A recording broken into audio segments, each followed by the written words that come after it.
a Sapphire Running Zone podcast. Hi everyone, this is Tim from the Sapphire Running Zone, and today we've got another in our training support podcast series, and this one is all about spectators. And it's only when you've done your first event, a distance event, that you'll really appreciate the value of your supporters, both your own team and the general group of spectators that hopefully will be lining the course. Obviously, in some races, there's a lot more than others. Do the big city centre races, and the chances are that you're going to be surrounded by tens of thousands, all a 5K in a rural location, and you'll be lucky to get 10. So this is all about getting the most from those that are around you and your specific running crew. So let's talk first of all about what difference do they make? Is it a load of hype, or are they really, really important to you? For me, it was always the case that the spectators give me a target when I'm running. So it might be on a marathon, for example, you've agreed with your group of spectators that they will meet you at 5, 10, 15 and 20 or something like that in terms of mileage. So you've got in your head then a place where you think you're going to be able to meet your team, and it can make a massive difference. It can keep you motivated, knowing if you're in the middle of, say, 5 to 10 miles or 10 to 15, you're at mile 12, for example, you know that in 3 miles time, you're going to see your gang, and that can make a real difference. And it can really encourage you. Honestly, it makes a massive difference when you see your family, for example, or a group of friends and cheering and clapping, and it's just general excitement. It really does give you a massive lift. So what can they do for you? What can your spectator group and the wider spectator team, what can they do to actually support both yourself and other runners? And they might not even know. And this is where the names on the shirts and running vests can make such a difference, of course, because it almost feels like those people are your friends and family when they're shouting out your name. And the key is, making a lot of noise. So we want spectators to make a lot of noise, and, spare a thought for them. It's a long day. If you're out supporting a marathon, it's a long day. It could be a 5 or 6 hour shift out there. And the fact that they're cheering so many names is really impressive. But this is what we want. We want that noise. Some spectators will take those sort of big clappy hand things that you can get that make a lot of noise. Some will take musical instruments and all sorts of different stuff. But ultimately, we need noise. And the more noise that they can make, absolutely the better. And another thing that a lot of spectators do is they make signs, and the signs can also really act as a motivator and encourage you as you're going round. And they might not even be aimed at you. Hopefully your friends and family will make some signs, but you can also benefit from the signs of others. There may be a certain point on the course where you're feeling really low, and you see a sign and it just happens to really touch you. And that can really impact on how you feel at a given stage in that race and encourage you. And obviously, generally speaking, the longer the race, the more encouragement, the more support you'll need. But that's not always the case. It might be that you're doing your first ever 10K, and at mile 3, you're not feeling that great. All of a sudden, you see a sign that makes a difference, or somebody that you've never seen before shouts your name out. The charity cheer zones obviously are really important as well. Many, many charities offer these in the bigger races, and they can have a huge impact. If you're running as part of a charity team and your charity fundraising manager and some volunteers and other friends and family of runners that are in your team, we're all there in a big group at certain points, and they just give you that lift. It's really, really important. So how let's put ourselves in the spectator's position for a minute. We've obviously, as runners, we've got a huge amount of prep that we have to do for these races. And, the bigger the race, generally speaking, the more prep. So what do they have to do? And there can be quite a lot, to be honest. The first thing that you need to do is have a conversation about where on the course are they going to be. So this then acts as your motivator, your encouraging element that can just impact hugely, but also can impact negatively as well, because if you agree a place where you think they're going to be and they're not there, that can have a majorly negative impact, particularly in the last third of a marathon, where you'll be probably feeling quite emotional. And if you've agreed a place where they're going to be and they're not there, that can have a real negative. So sit down with your team and work out exactly where you're going to go. And you need to be really, really specific.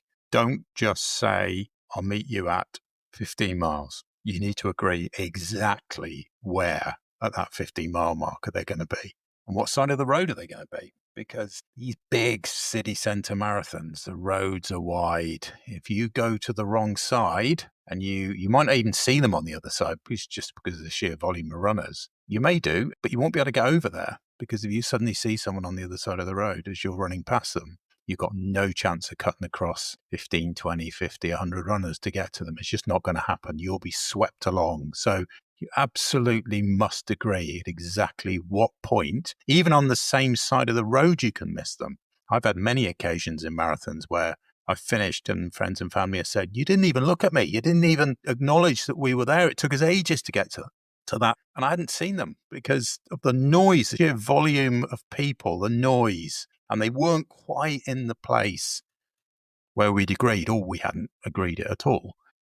Yeah, that can be upsetting for them as well as you. So yes, it can be a real downer for you if you miss your support crew. But imagine how it feels for them. They might have just battled through half an hour on the trains to get to that point, and you didn't even look at them. So that's not great either. How are they going to get around? It can be really, really tricky. These races, the bigger ones obviously, are incredibly busy. The trains will be packed. The roads will be virtually impossible to navigate.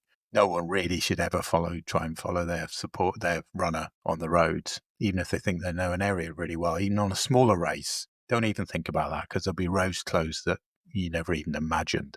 So generally it's on public transport, probably on the trains. In the case of London, it'll be the Docklands Light Railway that will be the main way that spectators will get around. And they need to do plenty of research, because otherwise they just won't have a clue of how to get from point A to B. So agree all that beforehand. What about a tracking app? Is there a tracking app where they can monitor where you are at any given point? There might well be, but don't assume that it's going to work. The volume of people at these races, we're talking hundreds of thousands of people in the city centre area when these big events are going on. So have a realistic approach to the use of these tracking apps. And a lot of people can get quite upset if they're following their runner and all of a sudden nothing happens, and they think they're still at mile 10 and they've been at mile 10 for ages. So what's happened? Oh my God, they're injured, they've fallen down or whatever. Chances are the signal's just gone. It's just gone. So don't assume that these are going to be highly accurate all the way around. Generally speaking, they are, but there will be instances where tracking apps are not. You just can't be. They're not accurate. Runners wear the right gear, hopefully. Spectators also need to wear the right gear. And I'm talking here mainly about cold weather gear, probably. All right, there'll be some races where you might spectate where it'll be nice and warm, but oftentimes if you're standing in the same place for quite some time, you're going to get cold. So make sure that your spectator crew are wrapped up warm. They've got, they should be wearing running shoes, cushioned shoes anyway, because they're going to be standing in the same place for quite some time. Nice, comfortable gear. If you don't have comfy shoes on, you could have a tough day out. So make sure that they've got the right stuff. Hats, obviously waterproof clothing. They need to make sure they've got everything they need to keep warm and happier as a result. And also make sure that they've got plenty of supplies with them, plenty of food and drink. All right, there will be places, you would hope, around most of these races where you will be able to buy stuff, but make sure that they're loaded up with goodies, particularly if they've got kids involved. So everyone needs to be happy. They need to have a portable phone charger with them, potentially some basic first aid stuff like tissues and wipes, etc. There might be some sun around, so some sunblock is always a good idea. But just some basics. Don't just pitch up at 7 in the morning with your comfy shoes and your waterproof jacket on, and that's it, you're going to have a long day. Spectators have a long day, and they need to make sure that they've got plenty of food and drink, plenty of goodies with them to make sure that the day is a positive one. And they also need to know what you're wearing. So what color running shoes are you going to be wearing? What are you wearing? A charity vest? They need to know what color that is. What color shorts are you wearing? They need to know, because there will be lots of people running that race that look like you. And from a distance can be quite deceptive. You have no idea of the volume in some of these races, the amount of people that can look quite similar, particularly from a distance. So they need to know who to look out for. So make sure they're fully briefed on what you're wearing. From top to bottom. Are you going to be wearing a cap for any period of time? Let them know that, or a hat, a woolly hat, or sunglasses. Make sure they know what you're going to look like. Right. So how can runners look after their spectator, their support crew? And the first thing that runners need to do really is to do the planning for them. It's so important for you to have a support crew with you, but don't expect them to do all the work when it comes to the planning. They're not going to be as close to this race as you are. And the chances are that in your race day instructions, there will be a guide for spectators. There will be a guide as to the best place for your support crew to be located around the course, and detailing how to get there. So you need to do the work. You need to plan where they should be. Don't expect them to do this. They may want to do it. You may have somebody in your support crew that absolutely loves the admin involved in the logistics of this kind of activity. Brilliant.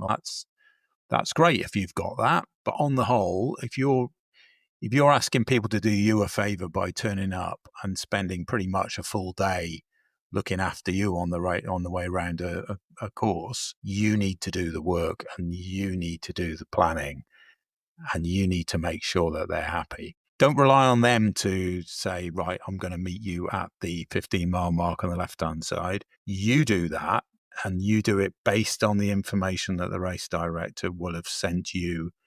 Generally speaking, anyway, not always, not with the smaller races, and sometimes not with the medium-sized ones, but generally with the bigger ones, there'll always be a spectator guide. And then we're on to their supplies. So you go and get their supplies, okay? You give them the information that they need, the food and drink that they need as well, okay? So you're doing the work here. They may well say to you, no, don't worry about it. We know what we like. We'll go and get it. And that's great. If that's the case, that's brilliant. But offer, because I can't stress to you how important these people are to you on race day, and just make it easier for them. What about the finish? Well, the finish area of these races, all races, obviously differs quite significantly by event. And the bigger the race, often the tougher it is to find somewhere to celebrate together afterwards. So let's take the London Marathon, for example. London Marathon, you finish, amazing finish. You go under the finish gantry. You're then looked after with medals and T-shirts and goodie bags and all this kind of stuff. You then have to go and get your kit bag, whatever kit you left with the trucks at the start. That will have been delivered to you at the finish. You then keep walking. You should be doing your stretching, obviously. Not many people do, but you should do that. This could be, this is a long, long stretch now. We're talking, probably a kilometre best part, with all this stuff. And it's all about you. There's no members of the public allowed in that area. So it's all runners only. So you're not going to be able to meet anybody here. Otherwise, it obviously would be absolute chaos. You will then move out of that restricted area into the wider area, and it is chaotic. It's so busy, and there'll be no phone signal to speak of at all at this point. So you need to have agreed with your friends and family exactly where you're going to meet. Now, there is a big area full of trees that they put signs on, A, B, C, D, E, F, etc. on trees. So people often meet under the first letter of their surname. A lot of people do that. A lot of people will say, no, let's meet further away from there, and they will agree a place. If you're with a charity team, one of the bigger charities particularly, they will have a finish function, and friends and family are often invited to those. But if you are one of these people that are part of these teams, then you need to check with your charity exactly how many tickets you're able to get. You don't want to take the mick. You don't want 7 or 8 people turning out. I've seen this in the past where runners were not able to actually get into these functions because there were so many friends and family. So a lot of charities do restrict this, and it might only be 1 or 2 friends and family that are allowed to join their runner. It might be there's no one at all. So you might be in a situation where the charity says you come in for food and drink and a thank you and a massage, etc. But then you'll have to meet your friends and family a little bit later on, which is fair enough, because obviously there is a cost to this. So if that's the case, if that's you, then you just need to agree, right, I think I'm going to finish in about 5 hours. Let's leave it an hour or so for me to get through the finish and go to a function, maybe a bit more even. And then I'll meet you at X time in this location. You have to be really specific, because it's a very, very long day for the spectators to be hanging around, and they don't just want to be randomly outside some venue, not able to get hold of you, of course, because of the bad phone signal. So they need to know a time to see you and an exact location. If you're not part of a charity team, same applies. You need to agree a very specific time. If for some reason your finish time is different, well, that's just the way it goes. And I would always recommend that you add a little bit of time to your predicted finish time. And just, a bit of contingency in case things don't go quite as you are. It's very, very common for runners, particularly in their first race, to get their predicted finish time wrong. And as a result, their friends and family will be hanging around for a long time at the finish. So always be very realistic with your finish time. And if you think it's going to be 4 hours, say 4.5. If you think it's going to be 5, say 5.5. It's only fair to them. If you're there hanging around for a little bit of time because you're quicker than that, that's great. You'll have plenty of people there to talk to. You'll be just absolutely buzzing because of what you've just achieved. Your friends and family won't be buzzing if they've got to wait another half an hour because you got your predicted finish time wrong. And now it's time for Q&A. Right, I've got a couple of really interesting questions here. First up, I've got Jack from Dagenham. Jack says, how many times is it realistic to expect to see the same friends and family on a race like the London Marathon? It's a difficult one. I think in terms of everyone getting the most out of the experience, I think 3 times is about right. 4 depending on the course and of course the age of the people concerned, how many there are. If you've got young kids, can be challenging. But I would say, personally, I don't think you really need the benefits, the motivation of friends and family until probably just before halfway. So if you said, 12 miles, 16 miles, 21 or 2-ish, then that's realistic for everybody. I think I'm not saying that the more you see people, the less impactful it is. That's not the case. But for them, and I keep stressing this, think about them and think about how difficult it is to get from one location to another. As friends and family, if you've got to make sure you get to 4 different points, that can be logistically quite difficult. 3 is very achievable. So I think I would, somewhere like the London Marathon course, I would probably say 4 is doable, but not if kids are involved, particularly young kids. And 3, I think, is good. And I think that the spectators will also have a good day out if it's 3, particularly then because they can then see you at the finish as well. So, ultimately they're going to see you 4 times. So I would look at that as a realistic prospect. And following on from that, I've got Dara from Glasgow who says she's going to probably go to Brighton to watch her husband in the marathon. Should she take her young kids, 4 and 8? Well, that's a tricky one. I'd say definitely go as well and have a great weekend away. I would say that once is probably good. If you've got kids that age, I think for dad, it will be just superb experience to see the kids on the way around. And that will really be something to look forward to on the course. I think any more than that, unless it's a couple of miles apart and it's not difficult to get from one location to another. Otherwise, I think for the kids, they're probably going to be happier in a cafe somewhere just waiting. But again, on a marathon, that's a long day. However, if you're staying fairly local and it's just a case of going from the hotel to a location on the course and then back to the hotel again, then that's really doable. And I think that the kids will enjoy that, and it will be a good day out for everybody. Just don't overpromise runner, because, in this case, your husband will be very upset if he thinks he's going to see you and the kids 3 times and doesn't get to see you at all. One location, I think, is a good target in that case. And of course, it also depends on how the kids are behaving. If they're having a tough day, then you're going to be having a tough day and you'll probably want to head indoors somewhere. So appreciate the questions. As a runner, do not underestimate the value of your support crew. And support crew, do not underestimate how important support is for runners on race day. I cannot stress the impact that it can have on their motivation and the encouragement that you can give to a runner on what is a memorable day for everyone. So thanks for listening, and we'll see you again soon.